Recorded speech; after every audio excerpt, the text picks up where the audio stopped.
یہ دیکھیں، یہ تقریباً 200 سال پرانا سیڑھی ہے، پرانی سیڑھی جو کعبہ کے اندر جانے کے لیے استعمال کی جاتی تھی۔ چلے میں آپ کو جلدی سے تھوڑا سا، بس آپ شیئر کریں، آپ لوگ شیئر نہیں کر رہے، بس شیئر کریں گے میں آپ کو چیز دکھاؤں گا۔ اس میوزیم کے اندر میرے علاوہ کوئی بھی نہیں ہے، ٹھیک ہے جی، جلدی شیئر کریں۔ یہ دولاب جو ہے خانہ کعبہ کے اندر رکھا جاتا ہے، ٹھیک ہے جی۔ یہ پرانے کھول ہیں، جو یہ سلطنت عثمانیہ کے دور کا کھول ہے حجر اسود کا، اور یہ کھول جو سعودی حکومت کے شروعاتی دور کا ہے، ٹھیک ہے جی۔ یہ جو ہے کعبہ کو پکڑنے کے لیے جو ہے غلاف کعبہ کو، اس کے لیے ہے کیلیں، غلاف کعبہ کو جو ہے مضبوط کرنے کے لیے یہ کیلیں استعمال کی جاتی ہیں۔ یہ ابھی سونے کا دروازہ لگا ہوا ہے کعبے پہ، لیکن یہ جو ہے اس کا پیتل کا اور تانبے کا دروازہ بنا ہوا ہے۔ کعبے کا پہلا دروازہ یہ تھا۔ اور یہ دیکھیں بھائی، یہ جو ہے سلطنت عثمانیہ کے دور میں جو کعبہ کے اندر جو الماری رکھی جاتی ہے، یہ وہ ہے، تاریخ اس کی دیکھ لیں 1858۔ یہ جو ہے بھائی، یہ غلاف کعبہ بنانے کی پہلی مشین اس طرح سے بنائی جاتی تھی، اس مشین سے جو غلاف کعبہ بنایا جاتا تھا، آپ دیکھیں۔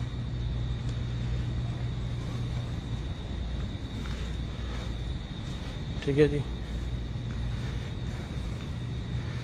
یہ آپ دیکھ سکتے ہیں، یہ ہے عبداللہ ابن زبیر، صحابہ کے دور کی جو ہے یہ لکڑی ہے، اس دور میں یہ لکڑی استعمال کی گئی تھی، دیکھیں 65 ہجری، 1400 سال پرانی لکڑی ہے، یہ کعبہ کے اندر استعمال کی تھی، کعبہ کی چھت کو پکڑنے کے لیے، یہ آپ دیکھ سکتے ہیں۔ اور یہاں پر بھی آپ دیکھیں، یہ اسی لکڑی کا جو ہے، کیونکہ 3 پلر ہوتے ہیں کعبہ کے اندر، ایک پلر تو موجود ہے اور دوسرے پلر کا کچھ حصہ یہاں پر موجود ہے۔ جتنے بھائی بھی دیکھ رہے ہیں یار، شیئر ضرور کریں آپ لوگ، یہ زیادتی ہوگی آپ کی طرف سے اگر آپ شیئر نہیں کریں گے۔ یہ دیکھیں، یہ جو ہے کعبہ کے دروازہ جو ہے، اس کے اوپر جو ہے یہ سونے کی جو ہے پٹی لگی ہوتی تھی سلطنت عثمانیہ کے دور میں، جو ابھی تک موجود ہے یہاں پر۔ چلتے ہیں آگے۔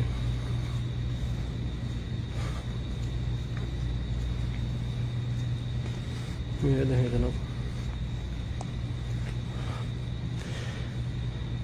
کعبہ میں طواف کروانے کے لیے پہلے یہ جو ہے، یہ دیکھ رہے ہیں آپ، یہ استعمال ہوتا تھا، یہ جو ہے اس لکڑی کے اوپر بٹھا کے طواف کرواتے تھے بزرگ لوگوں کو، ضعیف لوگوں کو۔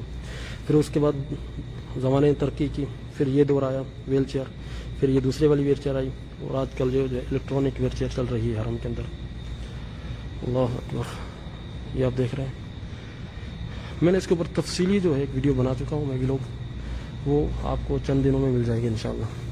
یہ پرانے پتھر ہیں سارے، ٹھیک ہے جی۔ آپ اس طرف آ جائیں، مزے والی چیز آپ کو دکھاؤں۔ یہ جو ہے دیکھیں، یہ دیکھ رہے ہیں آپ، یہ جو ہے اللہ آپ کا بھلا کرے، یہ قرآن مجید کا نسخہ حضرت عثمان رضی اللہ تعالیٰ عنہ کے دور میں جب 5 نسخے بنائے گئے تھے، انہی میں سے ایک نسخہ یہ تو فوٹو کاپی ہے، اس کا اصل جو ہے استنبول ترکی کے اندر موجود ہے۔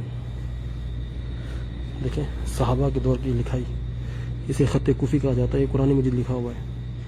یہ کہتے ہیں کون سی صورت ہے، یہ مجھے خود سمجھ نہیں آ رہا، پڑھا ہی نہیں جا رہا یہ کیا لکھا ہوا ہے اس کے اندر، قرآن مجید ہے یہ۔ آ جائیں جی، جلدی یاد کر لیں آپ لوگ، میں ہائی لائٹ دکھا رہا ہوں آپ کو انشاءاللہ۔ یہ دیکھیں، یہ پرانی چیزیں ہیں، یہ مسجد نبوی کا ماڈل، ٹھیک ہے جی۔ اور اس طرف یہ ہے، میرا پیج کو لائک نہیں کر رہے آپ لوگ، میرے خیال میں لائک کریں، فالو کریں ضرور۔ یہ جناب دیکھیں آپ، زمزم کے کنویں کے اوپر یہ بنا ہوا تھا پہلے، ٹھیک ہے جی۔ تاریخ کیا ہے، 1881 عیسوی تقریباً، یہ بھی کوئی 150 سال پرانا تھا۔ اس کو ابھی اتار کے جو ہے زمزم کے کنویں کو بند کر دیا گیا ہے۔ باقی یہ چیزیں ہیں، انشاءاللہ ویڈیو کو شیئر کریں تاکہ جو ہے مزید چیزوں میں آپ کو دکھاؤں گا۔ میں اجازت چاہتا ہوں، پھر انشاءاللہ تعالی مکمل ویڈیو کے اندر آپ سے ملاقات